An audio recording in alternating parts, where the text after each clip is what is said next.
Hey everyone, so today I'm actually going to be talking about a potential issue with the Kreg 720 Pro, and this is something that a viewer of mine pointed out. And while I am working on a final review video for the 720 Pro, which will be coming out in a few weeks after I do some more casework, I really wanted to address this issue, and it was one that he was having with his unit. He pointed out that actually in my head-to-head video, it looked like I was experiencing the same issue, which I didn't realize at the time, nor had I found since, because the majority of my work is using 3/4 inch plywood. But the question from Shane was, did you notice how the clamp pulled away and would not lay flush when clamping the 2x material, but would lay flush when clamping 3/4 material? He thought it was just him and is looking at returning his jig, but looks like I'm experiencing the exact same issues. He even mentioned that this may have been what caused the black plastic shavings and plastic smell that I had the first time I used the jig. So I'm going to show you in detail what this issue is, but essentially, if you put in 3/4 inch material and clamp it down, it's totally fine, no gap. But if we put in 2-inch material, which this is perfectly planed 2-inch cherry, well, perfectly planed by me, and when I clamp it down, you may see, and I'll give you a little bit of a zoom in, but there's a gap at the top, which may impact actually, well, it would impact the angle of the drill bit. So I'm gonna grab the camera and show you this a little closer up. Okay, so I think this angle will work pretty well. And just to show you, first of all, let's put in a piece of 3/4 inch walnut. So this would be exactly like plywood.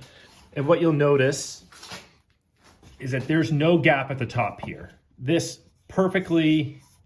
is perfectly flush on both the back of the jig and on the front part. So you can't see any light through here, and it's totally fine. So the angle of the drill bit will be as intended with the jig. So 3/4 inch is totally fine. And then let's put in some 1.5 inch. I think it's just over 1.5, 1 5/8 maybe.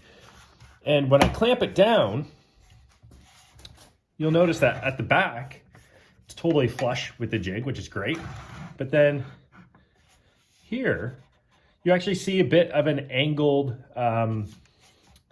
piece of light. So hopefully you can see that on the video, but you can see my hand waving behind it. And you can see that the bottom of the jig is perfectly against the wood, but as it comes up, so it's on a bit of an angle like this,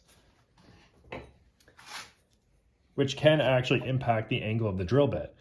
So not much, like we're probably talking like maybe a degree or two, but something that really shouldn't be there. And in my opinion, and I actually do have a support ticket with Kreg, they haven't responded yet. And if they do, or when they do, I'll leave a pinned comment on this video. But it's definitely a little concerning that there's this gap, and I just called it like an angled gap between the clamp and the workpiece. So let me know in the comments below if you're experiencing this issue with your 720. I mean, I don't use a lot of 1.5 inch material with pocket hole screws, but this is not something that I'm too happy to see. And I have actually changed the settings on the clamping pressure here. I've tried it both like maximum either way, as well as in the middle, and I get the exact same issue with the exact same distance. So again, let me know in the comments below if you're experiencing this issue, and if you are, what are your plans? Are you going through Kreg to see what they say about this and trying to get support through them? Are you returning your jig and keeping your K4, K5, or looking at the armor jig? What are your plans? And maybe this is a non-issue. Like maybe the angle that this would be off isn't significant, although not only will the angle be slightly off, but I am also concerned about some of the pressure on the workpiece if you're dealing with some more fine wood. But yeah, definitely a little bit of a concern. I want to make sure that I share this with everybody. So thanks for watching, and I'll be coming at you with a full review in a few weeks once I use this jig to finish up a few cabinets. Thanks.